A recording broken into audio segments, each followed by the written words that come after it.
Olá a todos, tudo bem? Bom, vamos continuar então com a carta aos Efésios, né? Hoje nós vamos fazer praticamente o encerramento da primeira parte, né? Que ela é dividida em duas partes, a carta. É a dogmática e a moral. Então hoje é o capítulo 3, a gente fecha o capítulo 3 e nós encerramos com a parte dogmática, tá bom? Então vamos lá, meus irmãos. Em nome do Pai, do Filho e do Espírito Santo. Amém. Vinde, Espírito Santo, enchei os corações dos vossos fiéis. Acendei neles o fogo do vosso amor. Enviai vosso Espírito, tudo será criado. Renovaremos a face da terra. Oremos. Deus que instruíste os corações dos vossos fiéis com a luz do Espírito Santo, fazei que apreciemos retamente por todas as coisas, segundo o mesmo Espírito, e gozemos sempre da sua consolação, por Cristo Senhor nosso. Amém. Amém. Salve Maria. Salve Maria. Então vamos lá, pega no capítulo 3, o versículo 14. Nós vamos começar aí. Por causa, por esta causa, dobro os joelhos em presença do Pai, ao qual deve a sua existência toda a família no céu e na terra, para que vos conceda, segundo o seu glorioso tesouro, que sejais poderosamente robustecidos pelo Espírito em vista do crescimento do vosso homem interior. Que Cristo habite pela fé em vossos corações, arraigados e consolidados na caridade, a fim de que possais, com todos os cristãos, compreender qual seja a largura, o comprimento, a altura e a profundidade, isto é, conhecer a caridade de Cristo, que desafia todo conhecimento, e sejais cheios de toda a plenitude de Deus. Aquele que, pela virtude que opera em nós, pode fazer infinitamente mais do que tudo quanto pedimos ou entendemos. A ele seja dada a glória na Igreja e em Cristo Jesus por todas as gerações de eternidade. Amém. Então, vai do capítulo do versículo 14 até o versículo 21. Tá bom? Então vamos começar ali. No versículo 14 diz assim: por esta causa, dobra os joelhos em presença do Pai. Né? É, Aqui, o estudo aqui interessante de se fazer é o seguinte, que os judeus, eles tinham o costume nessa época, né, principalmente na época de Paulo, de orar em pé. Em geral, eles oravam em pé. Eles faziam as orações deles em pé. Então, os momentos assim em que eles se ajoelhavam, se prostravam, eram momentos excepcionais. Eram momentos que eles queriam dar ênfase realmente a uma limpeza, a uma prostração, né? Ou então, eles se prostravam para adorar a Deus. Então, eles só ajoelhavam para adorar a Deus ou quando fosse uma causa excepcional, né? Eles geralmente oravam em pé. Então aqui Paulo fala assim, por esta causa dobra os joelhos em presença do Pai. Então aqui é para dar uma demonstração de intensidade da oração de Paulo por aqueles que ele está pedindo aqui, pelo povo de Efésios, né? Pela comunidade que se formava em Efésios. Né? Mas orava por quê? Para que eles entendessem o plano de Deus. Né? Orar pelas pessoas é legal, mas assim, orar por um motivo a Deus por aquelas pessoas é muito mais legal.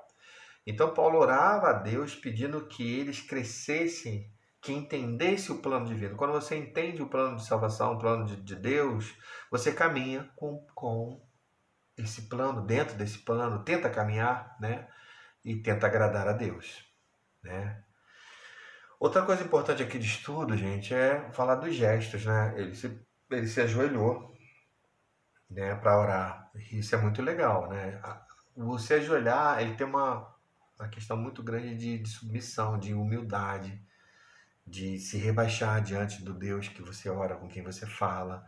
Mas também o ajoelhar, mais do que de adoração, o ajoelhar tem a ver também com súplica. A oração de súplica, ela tem esse fator de se ajoelhar, né? Se você quer suplicar a Deus alguma coisa, um gesto que caracteriza é o ajoelhar-se em oração diante de Deus, né? Outros gestos são importantes, né? As genuflexões, as inclinações de cabeça, o bater no peito, né? Minha culpa, né?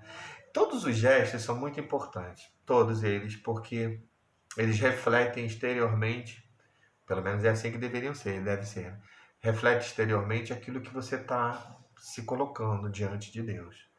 Então precisa-se que as orações que tenham gestos assim são manifestações, tem que ser manifestações sinceras, né? Deus sonda os corações. Deus sabe exatamente quando uma pessoa está sendo sincera ou não. Às vezes nós nos preocupamos em fazer isso externo para os outros, pelas pessoas que estão perto. E isso não é bom, né? Na verdade, nós devemos, quando entrarmos em oração, nós devemos fazer isso para Deus. Nós devemos estar em comunhão com Deus, né?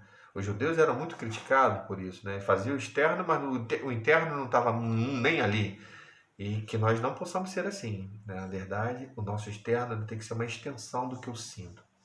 Então, quando eu fizer uma genuflexão diante do Santíssimo, diante de uma igreja que eu estou entrando, né?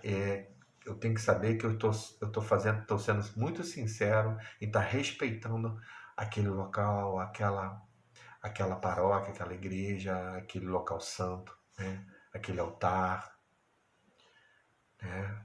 É uma referência, um sentido de humildade, né? Perante, é um reconhecimento, essa é a palavra, é um reconhecimento da onde estou, do que representa aquilo para mim. Por isso a sinceridade é muito importante, ok?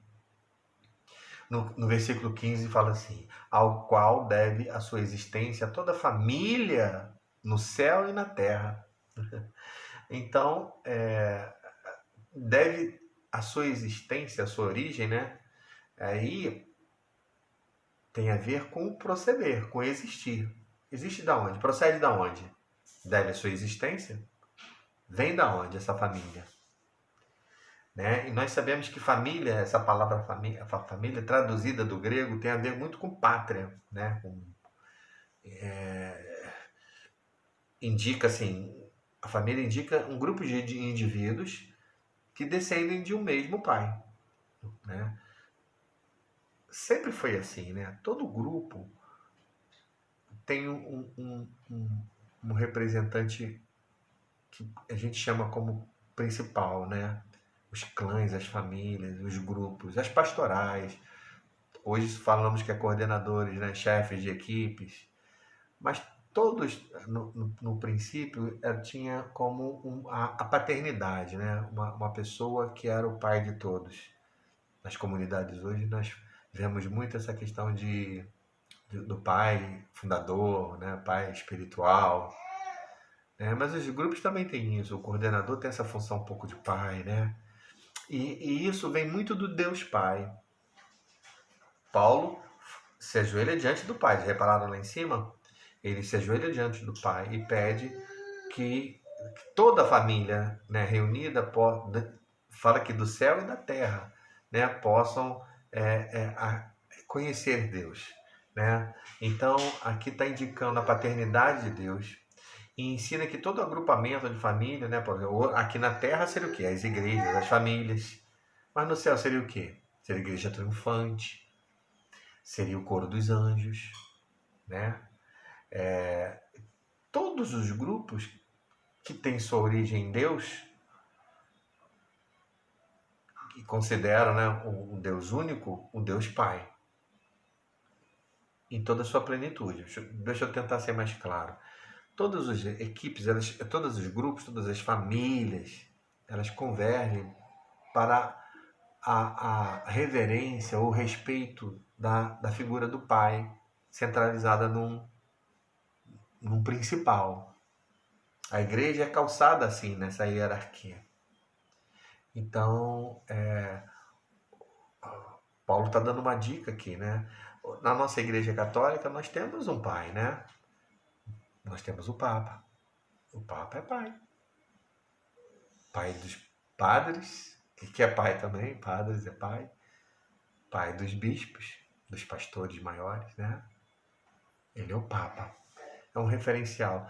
E por que isso é importante, Beto? Porque quando a gente respeita aquela figura que é nosso pai, perto de nós, seja ele um chefe, um coordenador, um líder, um responsável de grupo, ou um pai de família, ou um padre. Quando a gente respeita uma figura que tem essa autoridade paternal sobre nós estamos exercitando o respeito a Deus. E isso dá um grande entendimento de relacionamento com o Pai. Olha como é que a gente volta ao relacionamento trinitário, e aqui vai voltar a falar do respeito trinitário. Né? No 16 e 17 fala assim: para que vos conceda, segundo o seu glorioso tesouro, que sejais poderosamente robustecido pelo Espírito, em vista do crescimento do vosso homem interior. Que Cristo habite pela fé em vossos corações, arraigados e consolidados na caridade. Ou seja, ele está falando do Espírito Santo aqui. Falou do Pai no começo, agora fala do Espírito Santo, né? Que conceda o fortalecimento do homem interior, que conceda um fortalecimento interior de cada um. Quem que fortalece interiormente cada um? O Espírito Santo. Com seus dons, com as suas virtudes, com a sua santidade. Nos fortalece. É esse. É essa pessoa, né, que ativa a nossa fé, que faz com que a gente busque fé, busque esperança e busque a caridade que ele fala aqui. Né? Fé é substância do que se há de se esperar, né? Fé, eu espero. Eu espero o quê? Não tem um porto. Então a fé trabalha com aquilo que se espera. É muito espiritual trabalhar com fé, né? A caridade, o amor, segue conhecimento. O amor, assim, segue o conhecimento, por quê? A gente já ouviu falar aquela questão assim de que ninguém pode amar aquilo que não conhece. A pessoa só ama o que conhece. Essa é uma frase bem conhecida, bem falada, né? Por quê? Porque quando você conhece, você passa a amar. O amor é algo que cresce com o conhecimento. Então, Paulo está falando aqui que nos fortaleça o homem interior para que ele cresça em fé, esperança e caridade. Em fé que se prove e cresça, que se cresça a esperança, a espera de Deus, de ver, de sentir Deus. E a caridade que é provada através do conhecimento. Quanto mais eu conheço de Deus, mais eu amo, mais eu busco, mais eu quero. Então, para ter esse relacionamento de fé, esperança e caridade, eu preciso do Espírito Santo que me fortalece, me robustece, como ele está aqui falando, o meu eu interior. É o Espírito Santo que me capacita a esse relacionamento. Olha como eu tenho que ter também uma intimidade, um relacionamento com a pessoa do Espírito Santo. Né? Aí no versículo 18, a fim de que possais, com todos os cristãos, compreender qual seja a largura, o comprimento, a altura e a profundidade. Aqui é interessante que fala um pouco de mistério de Cristo, né? Conhecer é conhecimento do quê? Dos planos de Deus. Lembra que eu falei no estudo anterior de mistério? Mistério é,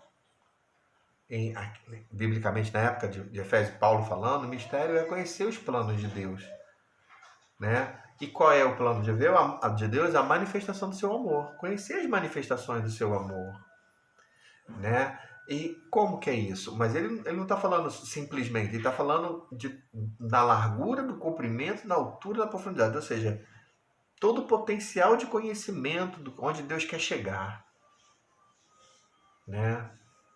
Aqui então expressam dimensões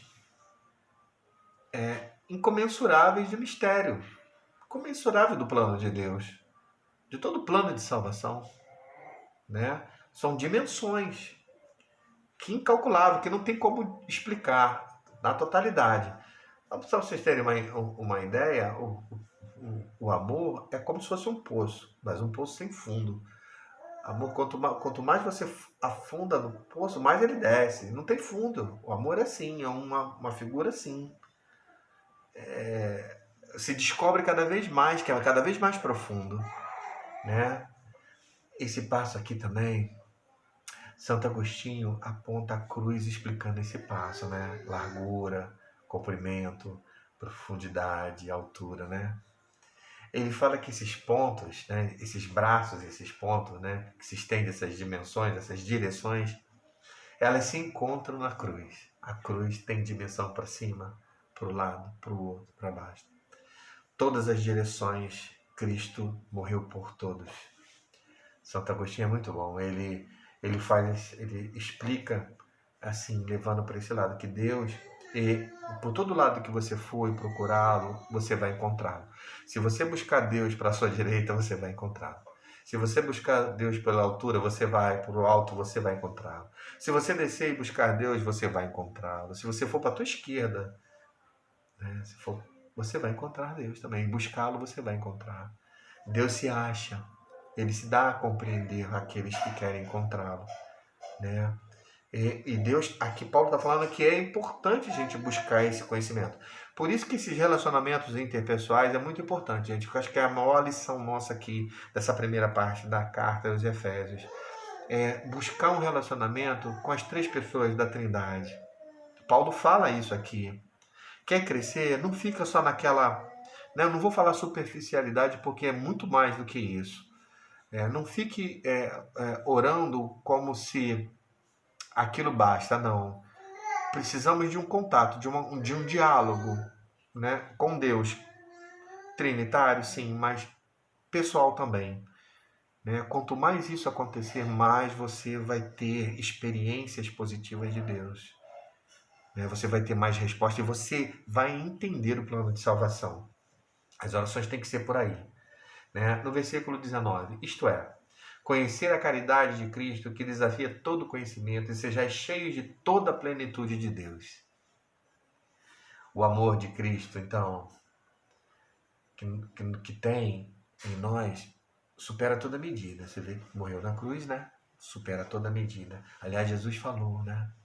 Ninguém tem maior amor do que aquele que dá a vida pelo irmão. Olha, você tentar entender a dimensão. Você dar a vida por alguém é uma dimensão de amor de Deus. Para chegar perto da dimensão de Deus. Desculpa. Chegar perto da dimensão de Deus. Aqui também fala um pouco de querer entender Deus, de conhecimento, né? Aí já mais para um lado mais teológico, fala de gnose, né? Gnose quer dizer conhecimento. E, a certa altura, a nossa igreja passou a ter uma coisa chamada gnosticismo, né? Foi atacada a nossa igreja pelo gnosticismo. E era justamente isso, conhecer Deus pela razão, pelo conhecimento, não mais por práticas de oração, de liturgia, mas pelo conhecimento em si nos leva a Deus, a razão nos leva a Deus.